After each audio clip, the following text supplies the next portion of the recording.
বন্ধুরা, welcome to my channel. তো Kolkata night Riders নিয়ে কিছু আপডেট রয়েছে। তো আজ আলোচনা করতে চলেছি কলকাতা নাইট রাইডার্সকে এই ভিডিওটা।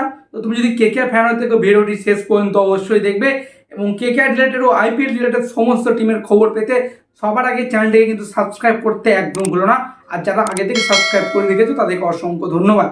তো ভিডিওটি এবার শুরু করা যাক। তো ভিডিওটি শুরু করছি কলকাতা নাইট রাইডার্সকে আপডেট দিয়ে। তো আজকে বন্ধুরা, তো কলকাতা নাইট রাইডার্সের যে একটা মিডল অর্ডারের মূল স্তম্ভ সেই নীতিশ রানা কিন্তু প্রথম ম্যাচ খেলা করে আমলে চোট পেয়েছিল, তো তোমরা সকলেই জানো।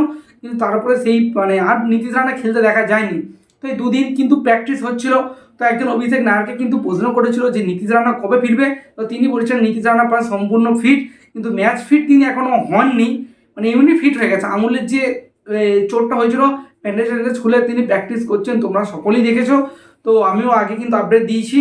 তো বলেছিল যে আর দু একটা ম্যাচ পরেই খেলবে। তো আগের ম্যাচের আগে বলেছিল, তো সম্ভবত এই ম্যাচেও খেলবে না। এই পরের ম্যাচ থেকে কিন্তু আমরা নিয়মিতভাবে হয়তো নীতিশ রানাকে দেখতে পাবো। এবারে তোমাদের মনে একটা প্রশ্ন জাগতে পারে যে কলকাতার তো ব্যাটিং অর্ডার ফিক্সড রয়ে গেছে, তো খুব দুর্দান্ত প্রদর্শন করছে, তাহলে নীতিশ রানা কি সুযোগ পাবে?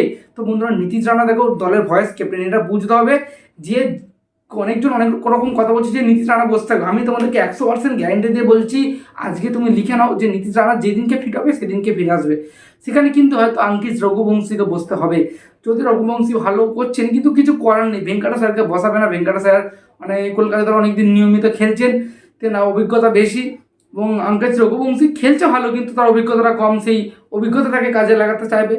তো ওভারঅল কিন্তু নীতিশ রানা কিন্তু ধরতে পারো যে এই লখনৌ ম্যাচে কিন্তু তিনি নেই, পরের ম্যাচ থেকে তিনি কিন্তু আসবেন। এবং তারপরে যদি বলা যায় যে দলে কি কোনো পরিবর্তন হবে, আরেকটা দলে পরিবর্তন হতে পারে। সেটা হচ্ছে আগের দিন মনীষ পান্ডে খেলেছিল তো এক্সট্রা ব্যাটার হিসেবে, তো আগের দিন হর্ষিত রানা ছিল না, সাসপেন্ড ছিল। তো সাসপেন্ডের কারণ তো আগের ভিডিওতেই বলেছি, তোমরা যদি না জেনে থাকো তো আগের ভিডিওতে তোমরা দেখে নিতে পারো।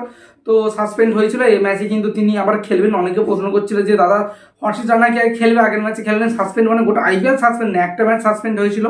তো এবারে কিন্তু তিনি খেলবেন এই ম্যাচে, এবং তার সঙ্গে বৈভব অরোরা, হর্ষিত রানা এবং মিচেল স্টার্ক, প্রায় অর্থাৎ তিন যে পেস বোলিং অ্যাটাক, এবং ওইদিকে সুনীল নারিন, বরুণ চক্রবর্তী এবং ডেথের জন্য রাসেল তো রয়েছে। ভাই বোলিং অ্যাটাকটাও কিন্তু দুর্দান্ত স্ট্রং লাগছে।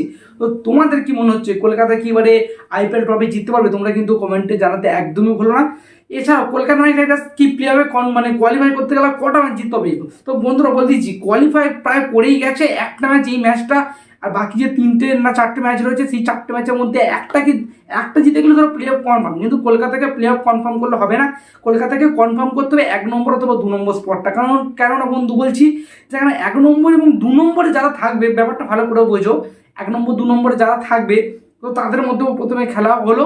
তো যে জিতে গেল সে সরাসরি ফাইনালে চলে গেল, এবং যে হেরে গেল সে কিন্তু রয়ে গেল। 3 আর 4-এর মধ্যে যে খেলা হবে, যারা লিগ টেবিলের 3 নম্বর 4 নম্বরে থাকবে, তারা যা জিতবে। আবার যারা 1-2 হেরেছিল, অর্থাৎ কি বুঝতে পারছো যে ফার্স্টে থাকলে কিন্তু 2বার সুযোগ, এবার সরাসরি ফাইনালে যাওয়ার সুযোগ, হেরে গেলে আর একবার 3 নম্বর আর 4 নম্বর দলে যারা থাকবে তাদের মধ্যে যে জিতবে তাদের সঙ্গে কিন্তু খেলাটা হবে। তো কলকাতাকে কিন্তু 1 নম্বর 2 নম্বর জায়গাটা পাকা করতে হবে, 1 নম্বর অথবা 2 নম্বর।